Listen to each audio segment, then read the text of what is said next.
नमस्कार, स्वागत है आपका सुजस सारांश की इस क्लास में। और यहाँ हम डिस्कस करते हैं राजस्थान सरकार की सुजस मैगजीन में पब्लिश होने वाली डेली न्यूज के बारे में। पिछले कई दिन से लगातार हम ये वीडियो डिस्कस करते आ रहे हैं। आज की जो हमारी खबर है वो रहने वाली है 30 अगस्त 2022 की सुजस ई बुलेटिन में जो पब्लिश हुई न्यूज है उनके आधार पर।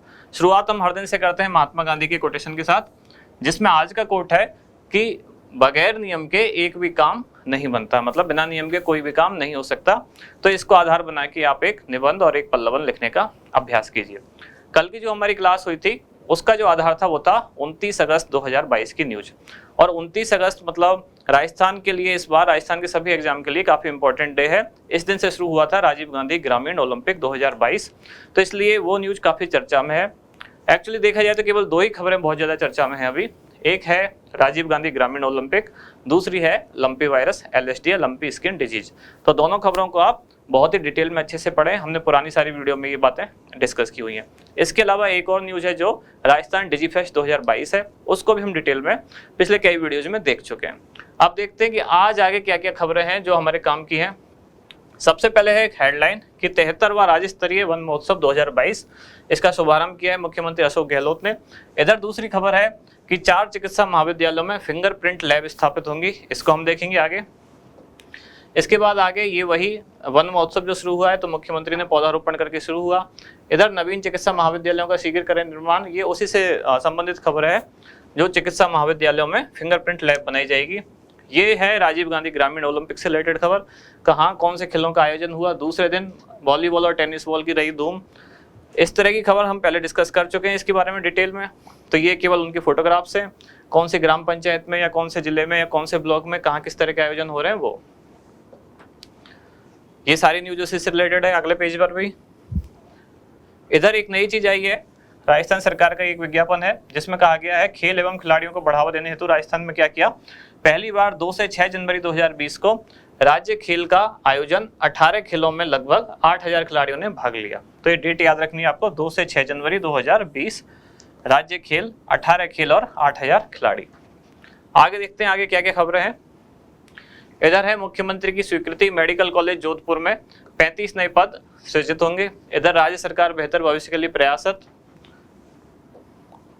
अच्छा, इसी में एक नीचे खबर थी कि राष्ट्रीय स्तर पर लागू हो चिरंजीवी योजना, मतलब मुख्यमंत्री ये डिमांड कर रहे हैं, लगातार चर्चा कर रहे हैं इस बारे में कि चिरंजीवी योजना जो है राजस्थान की वो राष्ट्रीय स्तर पर लागू हो। इधर आगे खबरें हैं, ग्रामीण विकास योजनाओं की नियमित निगरानी और फील्ड विजिट आवश्यक। ये अक्टूबर 2022 से जनवरी 2023 तक 16,000 से अधिक पदों पर भर्ती परीक्षाएं आयोजित होंगी। ये खनन विभाग की खबर है जिसमें खनन विभाग बकाया ब्याज माफी योजना, ये योजना क्या है इसको हम देखने वाले हैं। ये कोटा में बहुत ज्यादा बारिश और बाढ़ की वजह से जो खबर आई है वो है काश्तकारों के लिए 31 अगस्त तक KYC जरूरी है, PM किसान योजना से संबंधित खबर है। अब सारी न्यूज देखने के बाद जैसा कि हर दिन हम एक इंडेक्स बनाते हैं कि कौन कौन सी खबरें हमने शॉर्ट लिस्ट की हैं जिनको हम डिटेल में देखने वाले हैं। तो हमने आज कौन कौन सी खबरें यहाँ दी है। सबसे पहला टॉपिक है चिरंजीवी स्वास्थ्य बीमा योजना, फिर है विभागीय बकाया एवं ब्याज माफी योजना 2022, ये खनन विभाग की है। तीसरी है चिकित्सा महाविद्यालयों में फिंगरप्रिंट लैब की स्थापना, और चौथी है राज्य स्तरीय वन महोत्सव। इसके पीछे रीजन ये है क्योंकि राजीव गांधी ग्रामीण ओलंपिक लगातार चर्चा में है और हम कई सारे वीडियो उस पर पहले बना चुके हैं। तो इसलिए इनमें से अब सिलेक्टिव जो चीजें हैं राजीव गांधी ग्रामीण ओलंपिक के अलावा वो हमने खबरें सिलेक्ट की हैं, क्योंकि एक ही चीज बार बार हम कई बार देख चुके हैं। शुरुआत करते हैं सबसे पहले चिरंजीवी स्वास्थ्य बीमा योजना, ये क्या है। तो जैसा आप देख पा रहे हैं आजकल आप राजस्थान सरकार की कोई भी वेबसाइट ओपन करेंगे तो सबसे पहले आपको यही दिखेगा, चिरंजीवी मुख्यमंत्री चिरंजीवी स्वास्थ्य बीमा योजना, ये इमेज दिखेगी। या इसके बाद कोई इमेज दिखेगी तो राजीव गांधी ग्रामीण ओलंपिक 2022 लगातार चर्चा में है। तो बहुत संभावना बनती है किसी भी एग्जाम में क्वेश्चन पूछे जाने की। इसकी एक एक लाइन इंपॉर्टेंट है जो भी सरकार की वेबसाइट पर चल रहा है। तो सबसे पहले तो यही दिखेगा आपको कि चिरंजीवी स्वास्थ्य बीमा योजना, योजना का नाम मुख्यमंत्री चिरंजीवी स्वास्थ्य बीमा योजना। सबसे पहले इसमें लाइन लिखी हुई है क्या कि इस योजना के अंतर्गत राजस्थान के समस्त परिवार सम्मिलित हैं। तो ये इंपॉर्टेंट एक लाइन हो गई, समस्त परिवार सम्मिलित हैं। निःशुल्क श्रेणी मतलब जिनको फ्री है, और शुल्क श्रेणी कौन कौन है जो जिनको इसमें पे करना होता है। तो निःशुल्क श्रेणी में कौन है, कृषक, लघु एवं सीमांत, संविदा कर्मी, राष्ट्रीय खाद्य सुरक्षा अधिनियम, वह सामाजिक आर्थिक जनगणना के पात्र परिवार और निराश्रित व असहाय परिवार। इनको हम आगे डिटेल में भी देखेंगे। यहाँ हम केवल एक बार इमेज देख रहे हैं जो सरकार की ऑफिशियल वेबसाइट पे चल रही है। शुल्क श्रेणी में कौन है? निःशुल्क श्रेणी के अलावा जो बचे वो सभी, और उनको शुल्क कितना देना होता है? 850 रुपए प्रति परिवार प्रति वर्ष, ये प्रीमियम। आगे चलते हैं, ये ओसी से जुड़ी हुई खबरें हैं। चिरंजीवी योजना लगातार चर्चा में जो है, इसमें सबसे बड़ी खबर क्या है? ये दिखा हुआ है कि चिरंजीवी योजना में अब मिलेगा 10 लाख तक का निःशुल्क बीमा। ये कौन से बजट में घोषणा की गई थी? 2022-23 में। इसमें कौन कौन सी सुविधाएं हैं तो ये दे रखी है।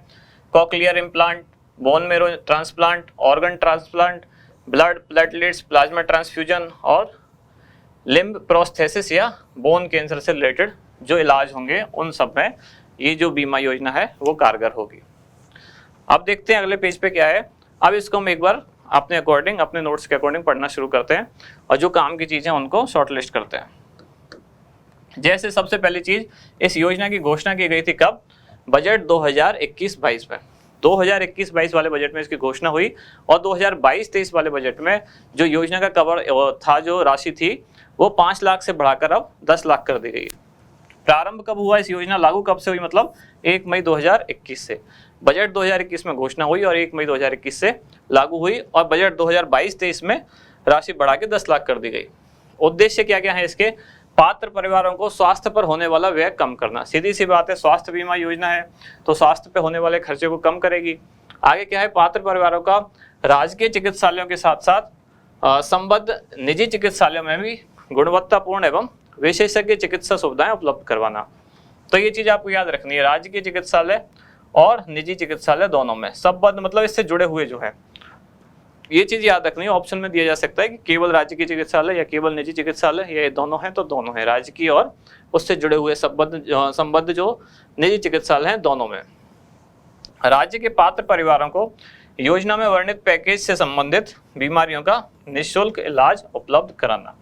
तो ये खास चीजें हैं इसकी, जो उद्देश्य हैं इसके, ये सरकार की वेबसाइट पर एज इट इज तीनों पॉइंट्स लिखे हुए हैं। अगर आप चिरंजीवी योजना नाम से सरकार की अलग से वेबसाइट बनी हुई है, उस पर ही ये योजना के उद्देश्य लिखे हुए हैं, तो एज इट इज इसी तरह से लिखे हुए हैं। एक है निःशुल्क इलाज, दूसरा है कौन कौन से जो चिकित्सालय हैं उनमें, और तीसरा इसका उद्देश्य क्या है? व्यय कम करना। ये इसके तीनों खास पॉइंट है। आगे देखते हैं प्रमुख विशेषताएं। तो इसमें राजस्थान के समस्त परिवार सम्मिलित हैं, जो हम अभी पहले देख चुके हैं इसकी पात्रता में भी। इसमें निःशुल्क श्रेणी में उस इमेज में जो हमने देखा था उन्हीं को यहाँ डिटेल में लिखा हुआ है। निःशुल्क श्रेणी में कौन आते हैं? कृषक, लघु व सीमांत, संविदा कर्मी, कर्मचारी, राज्य की जितनी भी सेवाओं में संविदा कर्मी जो कर्मचारी हैं वो सभी निःशुल्क श्रेणी में आएंगे। राष्ट्रीय खाद्य सुरक्षा में आने वाले जो हैं, साथ ही सामाजिक आर्थिक जनगणना 2011 के जो पात्र परिवार हैं वो सब इसमें पात्र होंगे निःशुल्क श्रेणी में। निराश्रित एवं असहाय परिवार, ये सारे किस कैटेगरी के पात्र होंगे? जिसमें उनको कोई बीमा प्रीमियम नहीं भरना है, ये निःशुल्क कैटेगरी के पात्र होंगे। शुल्क कैटेगरी में कौन होंगे? तो जो निःशुल्क में नहीं है वो शुल्क में होंगे, मतलब इन 4-5 के अलावा जो बचे उन सबको पैसे देने होंगे। और वो कितने रुपए होंगे? 850 रुपये, 850 रुपये प्रति परिवार प्रति वर्ष। नोडल एजेंसी कौन है इसकी? चिकित्सा एवं स्वास्थ्य विभाग राजस्थान। ये भी पूछा जा सकता है। अगली खबर पे आते हैं जो खनन विभाग से संबंधित है, जिसका नाम क्या है? विभागीय बकाया एवं ब्याज माफी योजना 2022। क्या है ये योजना में और खनन विभाग का इससे क्या संबंध है? तो खनन विभाग द्वारा विभागीय बकाया एवं ब्याज माफी योजना 2022 लागू कर दी गई है और योजना का क्षेत्र क्या होगा? अप्रधान खनिजों के बकाया प्रकरणों के लिए यह योजना लागू की गई है। दरअसल इसका उद्देश्य क्या है? खनन विभाग के कुछ पैसे जो राजस्व है, जिन पर उधार हैं, जिन पर बकाया है, तो सरकार ने एक योजना लाई है जिसमें सरकार ने क्या किया? उनका ब्याज माफ कर दी जाएगा, साथ ही साथ उनकी जो मूल राशि भी है उसमें भी कुछ छूट दी जाएगी और उसको देके, ताकि छूट देने के बाद हो सके ज़्यादा से ज़्यादा राजस्व उनका वापस आ सके। इसी उद्देश्य से सरकार ये योजना लाई है। अवधि कब से कब तक? तो 31 मार्च 2021 तक के जो प्रकरण हैं, जो मामले हैं 31 मार्च 2021 तक, उन पर यह लागू होगी। उद्देश्य क्या है कि राज्य सरकार के, जैसे मैंने अभी बात की, बकाया राजस्व की वसूली करना और वसूली प्रयासों में लगने वाले अनावश्यक समय और अनावश्यक धन की बचत करना। कहने का मतलब ये है कि सरकार का जो पैसा अटका हुआ है तो सरकार चाह रही है कि उस पैसे पर हम ब्याज माफ कर दें, बल्कि मूलधन में भी कुछ छूट दे दें ताकि जो अटका हुआ पैसा है वो जल्दी से जल्दी वापस आना शुरू हो जाए। इसी उद्देश्य के साथ ही योजना लाई गई है खनन विभाग की। लागू किस पे होगी? अप्रधान खनिज जो है, यहाँ अप्रधान खनिज, इसमें कौन से जो राजस्थान में ही पाए जाते हैं या जो बहुत सूक्ष्म मात्रा में पाए जाते हैं उस तरह के खनिज हैं, वॉलस्टेनाइट जैसे तांबड़ा, जैस्पर, इस तरह के खनिज जो है वो अप्रधान खनिज होते हैं। प्रमुख विशेषताएं कि ब्याज माफी के साथ ही बकाया अवधि के अनुसार अलग अलग स्लैब में मूल राशि में भी अधिकतम 90% और न्यूनतम 40% तक की राहत दी गई है। मतलब सरकार ने ये ऑफर दिया है कि ब्याज तो माफ करेंगे ही करेंगे, लेकिन जो मूल राशि है जो दी हुई थी अगर वो भी अटकी हुई है तो उसमें भी 40% से 90% तक राहत दी जा सकती है, मतलब इतनी छूट दी जा सकती है। जिन बकायों द्वारा पूर्व में ही मूल राशि जमा करा दी गई है, अगर कुछ लोग ऐसे हैं जिन्होंने मूल राशि जो थी जितना उधार लिया था वो सारा जमा करा दिया है लेकिन ब्याज उनका बाकी रह गया है, तो सरकार उनका ब्याज पूरी तरह से माफ करने जा रही है इस योजना के तहत। और वो कौन से अधिकारी द्वारा वो ब्याज माफ किया जाएगा? तो वो है सहायक अभियंता और खनिज अभियंता, खनिज विभाग के अभियंता और सहायक अभियंता द्वारा इनका ब्याज माफ कर दिया जाएगा। आगे देखते हैं जो अगली खबर थी, चिकित्सा महाविद्यालयों में फिंगरप्रिंट लैब की स्थापना। तो ये क्या है? एक तरह का एक आप डायग्राम देख पा रहे हैं जिसमें फिंगरप्रिंट टेस्ट हो रहा है, एक लेंस के थ्रू देख रहे हैं। तो फिंगरप्रिंट लैब की जरूरत क्यों पड़ रही है राजस्थान में, और ऐसा क्या है जो सरकार ऐसी योजनाएं ला रही है और चार जो मेडिकल कॉलेज है उनमें स्थापित कर रही है? इसका रीजन है कि बढ़ते अपराधों में जो केस लंबित रहते हैं, लंबी जांचें चलती रहती हैं, फिंगरप्रिंट चाहिए होते हैं अपराधियों की और उनको मैच करने में बहुत सारी लैबों की जरूरत होती है। तो राजस्थान में ऐसी सुविधाएं ज़्यादा से ज़्यादा सरकार दे सके, अपराध का जो लंबित मामले हैं उनसे जल्दी निपटारा हो सके, इसलिए ये 4 जगह, कौन कौन सी जगह? जयपुर, जोधपुर, कोटा और उदयपुर में 4 ऐसी लैब स्थापित की जा रही हैं इन 4 मेडिकल कॉलेज में। कौन कौन से में? जयपुर में, जोधपुर में, कोटा में और उदयपुर में। बजट कितना है इसका? इन चारों का मिला के है 23.4 करोड़, मतलब प्रत्येक पर एक लैब पर कितने रुपए खर्च होंगे? 5.85 करोड़। उद्देश्य क्या है इसका? कि आपराधिक प्रकरणों के सटीक, प्रभावी तथा त्वरित निपटान, मतलब जल्दी से जल्दी उनका निपटान हो सके, जल्दी से जल्दी जांच होके आ जाए, अपराधियों के फिंगरप्रिंट है वो मैच होके आ जाए, या मिसमैच भी अगर होने हैं, कोई आरोपी है तो मैच होंगे या मिसमैच होंगे, जो भी हो जांच मतलब शीघ्र हो, जिससे कि क्या हो, निपटारा जल्दी हो मामलों का। अगली खबर है छोटी सी कि राज्य स्तरीय वन महोत्सव इसका प्रारंभ हुआ था, ये फ्रंट पेज की खबर थी। तो इसमें फैक्चुअल 1-2 चीजें बस वो देखनी है हमें, क्या क्या कि एक तो शुरू कब हुआ, तो 30 अगस्त 2022 से। कहाँ से शुरू हुआ, उद्घाटन कहाँ हुआ इसका? जोधपुर में। किसने किया? मुख्यमंत्री अशोक गहलोत ने। कहाँ पर? कैलाश सांखला स्मृति वन, ये कहाँ है? जोधपुर में। और ये इस बार कौन सा राज्य स्तरीय वन महोत्सव होने वाला है? तो ये है 73वां। ये 3-4 चीजें जो इसमें याद रखनी है, डेट याद रखनी है और कौन सा है, और साथ ही कहाँ से शुरू हुआ वो याद रखना है, मतलब कहाँ आयोजन शुरू हुआ, उद्घाटन कहाँ हुआ। इसके बाद इस पूरे वीडियो से रिलेटेड जो मेन एग्जाम से हमारे क्वेश्चन है कैसे आ सकते हैं वो, साथ ही लास्ट में हम देखते हैं कि अभ्यास एक प्रश्न प्रीलिम्स में या और जो ऑब्जेक्टिव एग्जाम है उनमें किस तरह का क्वेश्चन पूछा जा सकता है। तो मेन एग्जाम RS 2018 में एक तरह का क्वेश्चन पूछा गया था, क्या कि राज्य में स्वास्थ्य संकेतकों में सुधार हेतु राजस्थान सरकार द्वारा उठाए गए 6 प्रमुख कदमों के नाम बताइए। 6 प्रमुख कदम पूछे, केवल नाम पूछा है, और ये 5 नंबर में पूछा गया था 2018 में, जिसमें एक कदम और सबसे बड़ा कदम जो हमने आज डिस्कस किया था कौन सा था? चिरंजीवी स्वास्थ्य बीमा योजना। तो इस तरह के और क्या क्या उपाय हैं वो आप सोच के इसका आंसर लिखने की कोशिश कीजिए। अगला जो लास्ट में क्वेश्चन हम देखते हैं कि मुख्यमंत्री चिरंजीवी स्वास्थ्य बीमा योजना की शुरुआत कब हुई? तो 4 ऑप्शन दिए हुए हैं, 30 मई 2012, 30 मई 2021, 1 मई 2021, 31 मार्च 2022 और 31 मार्च 2021। ये 4 ऑप्शन हैं आपके पास।